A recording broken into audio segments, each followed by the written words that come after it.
Hello everyone, modern India की स्थिति में आपका अगेन स्वागत है। तो चलिए फिर शुरू करते हैं।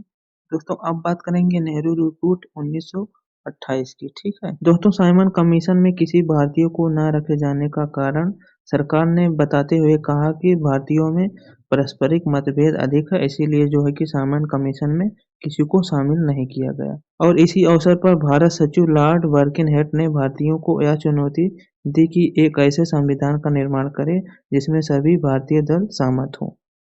इसके पश्चात कांग्रेस ने इस चुनौती को एक्सेप्ट किया और सम्मेलन बुलाने का निर्णय किया गया। दोस्तों, कांग्रेस द्वारा बुलाया गया ये सर्व सम्मेलन जो है कि दिल्ली में मार्च 1928 में प्रारंभ हुआ था। इसके पश्चात तीसरा सम्मेलन मई 1928 में डॉक्टर अंसारी की सदारत में हुआ। ठीक है, इसमें मोतीलाल नेहरू की अध्यक्षता में एक कमेटी नियुक्त की गई और उसे 1 जुलाई 1928 से पहले भारत के संविधान के सिद्धांतों का एक मसौदा तैयार करना था। दोस्तों, 9 सदस्यीय कमेटी के प्रमुख सदस्यों में अली इमाम और तेज बहादुर सप्रू, इसके अलावा सरदार मंगल सिंह शामिल थे।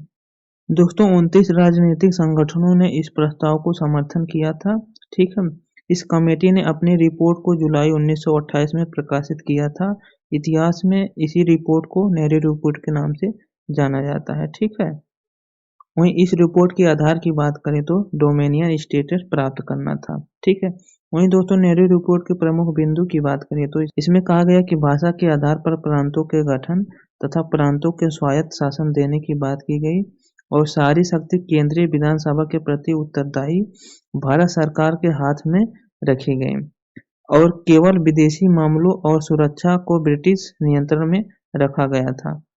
नागरिक अधिकारों के बारे में कहा गया कि लोगों को भाषण देने, समाचार पत्र निकालने, सभाएं करने, संगठन बनाने की जो है कि स्वतंत्रता होनी चाहिए। वहीं नेहरू रिपोर्ट में अलग सांप्रदायिक प्रतिनिधित्व का विरोध किया गया और सभी बालिगों को मतदान करने का अधिकार दिया गया।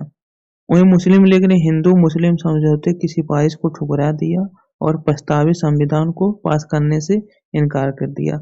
वहीं जिन्ना ने अपनी स्थिति को मजबूत करने के लिए मार्च 1929 में एक 14 सूत्री मांग पत्र रखा था। ठीक है, जिसमें पृथक निर्वाचन मंडल, केंद्र व प्रदेशों में सीटों का आरक्षण, रोजगार में मुसलमानों के लिए आरक्षण, नए बहुसंख्यक मुस्लिम प्रदेशों की स्थापना प्रमुख मांग इसमें रखी गई थी। लेकिन दोस्तों, जवाहरलाल नेहरू और सुभाष चंद्र बोस ने डोमिनियन स्टेटस से संतुष्ट नहीं थे। ये पूर्ण स्वाधीनता की बात कर रहे थे उस समय। इसके अलावा 1928 में कलकत्ता अधिवेशन में कहा गया कि यदि सरकार नेहरू रिपोर्ट 31 दिसंबर 1930 तक स्वीकार नहीं करेगी तो कांग्रेस अहिंसक आंदोलन जो है कि शुरू करेगी। वहीं ऑल इंडिया इंडिपेंडेंस लीग की बात करें तो भारत के पूर्ण स्वाधीनता के मांग के लिए जो है कि नवंबर 1928 में इसकी स्थापना की गई थी। नेता जवाहरलाल नेहरू और सुभाष चंद्र बोस ने की थी। ठीक है, इसके बाद दिसंबर 1929 में कांग्रेस का अधिवेशन लाहौर में होता है और इस अधिवेशन के अध्यक्ष गांधी जी चुने गए थे, लेकिन उन्होंने अपनी जगह जवाहरलाल नेहरू को अध्यक्ष बनाया था। फिर इसके पश्चात कांग्रेस की नई वर्किंग कमेटी की बैठक 2 जनवरी 1930 को हुई थी। ठीक है, जिसमें 26 जनवरी 1930 को पूर्ण स्वाधीनता दिवस सारे भारत में मनाने का आदेश दिया गया था। इसके अलावा नेहरू कमेटी के सदस्यों की बात करें तो इसमें मोतीलाल नेहरू, ठीक है, अली इमाम, सुएब कुरैशी, तेज बहादुर सप्रू, सुभाष चंद्र बोस, सरदार मंगल सिंह, ठीक है, N M Joshi, M S Aade, M R Jayakar शामिल थे। इसके अलावा ट्रेड यूनियन की बात करें तो एन एम लोखंडे ने 1890 में बॉम्बे मिल हैंड्स एसोसिएशन की स्थापना की थी। ठीक है, जिसे भारत में गठित प्रथम मजदूर संगठन कहा गया। इसके अलावा नियमित सदस्यता और शुल्क के साथ पहला व्यवस्थित श्रम संघ मद्रास श्रमिक संघ था। ठीक है, जिसकी स्थापना वीपी वाडिया ने 1918 में मद्रास में की थी। यह कपड़ा उद्योग से संबंधित था और यही भारत का पहला ट्रेड यूनियन था। ठीक है, फिर इसके बाद गांधी जी ने 1918 में अहमदाबाद में टेक्सटाइल लेबर एसोसिएशन की स्थापना की थी। उस समय सबसे बड़ी ट्रेड यूनियन थी। इसके पश्चात मजदूर संघ आंदोलन की सबसे महत्वपूर्ण घटना all India trade union Congress AITUC की स्थापना थी। ठीक है, 21 अक्टूबर 1920 को जो है कि एन एम जोशी ने इसकी स्थापना की थी।